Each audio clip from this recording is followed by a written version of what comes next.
Welcome to the Trade Finance Distribution Initiative podcast, where we spotlight the voices shaping the future of trade finance. I'm your host, Doris Kunanovich, and today we have a very exciting episode lined up for you. Joining us is Richard Wulff. He's the Executive Director of the International Credit Insurance and Surety Association, ICISA. Richard will be one of our distinguished speakers at the upcoming Trade Finance Investor Day in November. And on this episode, we'll be delving into the key trends and challenges that the credit insurance space might have, and some of what Richard will be talking about at the event. Hello, Richard. Hi, Doris. Thanks for having me. Delighted to have you here, and delighted to hear that you will be attending the Trade Finance Investor Day. So for those who do not know what the ICISA is all about and what you do, can you just give us a little bit of a highlight as to what you do? Yeah, happy to. So ICISA, the International Credit Insurance and Surety Association, is the trade sector association for what it says on the tin, right? Credit insurance companies, sureties, and the reinsurers. What we do is basically three things. We promote best practice in the industry.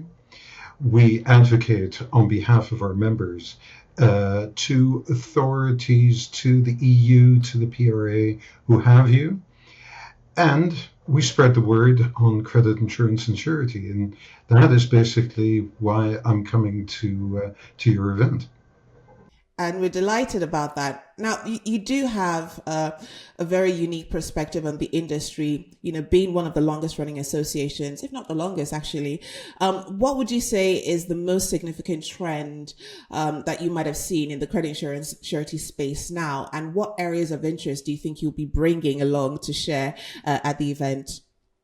So what we see is, first of all, a great technological leap. So 20 years ago, things like computers were all the rage. Now it's all AI, and how do we use it for our customers instead of using it for ourselves? So that could be an area. Another area, which is very, very current, are regulatory developments. And I'm speaking specifically on the implementation of Basel 3.1 or Basel 4 or Basel Endgame, whatever you prefer to call it, and what kind of repercussions that has for the financing industry, and specifically to use the product as a capital relief mechanism. And last, what I always talk about is our industry, what we do, and how we can help our clients, because it is still my dream to go to a birthday party and say that I'm a credit insurer, and I get something different than a blank stare, because people do not know our industry very well. So days like yours are very, very important to us to spread the word, to tell audiences what we do, how we do it, and what's in it for them. That's really good to hear, because, I feel I've been speaking to a lot of people within the space as well. In the last few years, I remember when ESG was such a buzzword, and suddenly AI is now overtaking it as a buzzword. And now people are thinking of it not only as an opportunity, but as a challenge. And how do we use this? How do we optimize this? How do we service our clients better? And how do we actually improve our business using this? So in that sense, what would you say are some of the opportunities or challenges that you've seen arisen in the last few years with, ICISA, working with AI, working with regulatory changes, working with increased risk exposure? So what we're seeing in the artificial intelligence space is that finally we've got technology which we can put to work for our clients.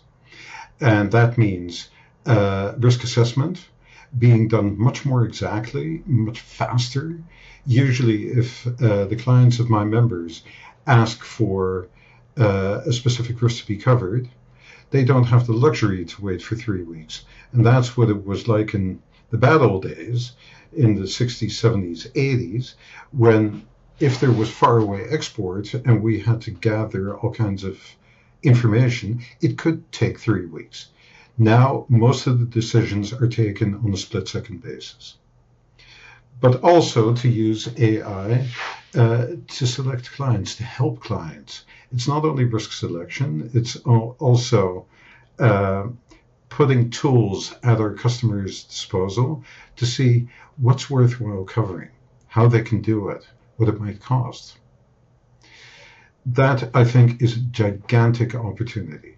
Is there a downside? Yeah, there probably would be, and people are scared that jobs will be lost. It is not what we see. We see that artificial intelligence is increasingly being put as an assistant to the underwriter, not as a replacement of the underwriter.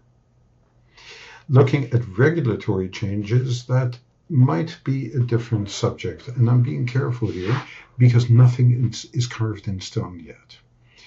What we've seen the financing industry use our products for is for capital relief, to be able to do more business, more diverse business, better business, and to take shares of each and to cede shares of what they have accepted to the credit insurance industry. Now, how that will fit into Basel 3.1 is as yet unknown and unknowable. We are speaking with people like the European Banking Authority, to central banks, to the PRA, to see that this practice is able to go on, and very clearly to see to it that financing to the real economy continues. So those are the challenges that take up most of our day at this moment. It's interesting. Let's put it that way. Indeed, it is, and we're very excited to kind of see the sort of conversations that will arise and the sort of input that we will have on the day, with everyone within this space sort of talking about what their challenges are and how they are solving it. I've heard someone describe the Trade Finance Investor Day as a speed dating event for trade finance professionals. And on the day, we will have an ecosystem of trade finance, originators, asset managers, brokers, supply chain finance, fintech, the works. Who would you be interested in meeting at this event? The short answer is anyone we can add value to. So if we can do anything for any one of these groups, be it corporates who are looking to optimize their supply chain finance, be it financial institutions who are looking for capital relief solutions, who are looking to alleviate their risk limits, for instance. Those are the people I want to be talking to. Absolutely, and I hope we do meet them there at the event already. For anyone who's interested, if you want to get more information about how to attend the Trade Finance Investor Day, you can on www.tradefinancedistribution.com for tickets, or just to find out and get your inquiries answered on the day. All right, before I let you know, you're a very busy man, Richard. The Trade Finance Investor Day is such a significant event for everyone, and hopefully, for the first time attending, we would want to know, why it would be important for ICISA to be actively involved at this event. I think we add a dimension, and the reason why I want to be there, and the reason I'm really looking forward to this event, is that most of us spend a lot of our day behind the screen.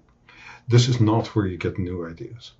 You get new ideas by talking with each other. You get new ideas talking with clients, with groups that can help you. It could be a systems provider. It could be an insurer. It could be a financier, whatever. What I'm looking forward to is speaking with all these groups and making it a really vibrant day, which, where new ideas pop up, and where people have this aha thing and say, okay, I need to see these people, I need to research this because it might be good for my business. Entrepreneurship, right? Absolutely. That's how it is. No one's an island. You have to mingle, you have to network, you have to listen out for what everyone else is doing, get your feelers out. And that's how you might get a new idea on something that you're doing that you might expand on. And absolutely, it's something that we're looking forward to on the day. Well, a big thank you, Richard, for joining this podcast today. This wraps up today's episode for this Trade Finance Distribution podcast. A huge thank you to you for making the time to be here, and looking forward to seeing you at the event, Richard. I am looking forward to it tremendously, and thank you so much for having me. You're welcome. All right. If you enjoyed this episode, be sure to subscribe to podcast for more expert interviews and industry updates. And as I said earlier, don't forget to register for the Trade Finance Investor Day at www.tradefinancedistribution.com. Thank you very much for tuning in. I'm Doris Kuninovich. Looking forward to seeing you at the event. Goodbye.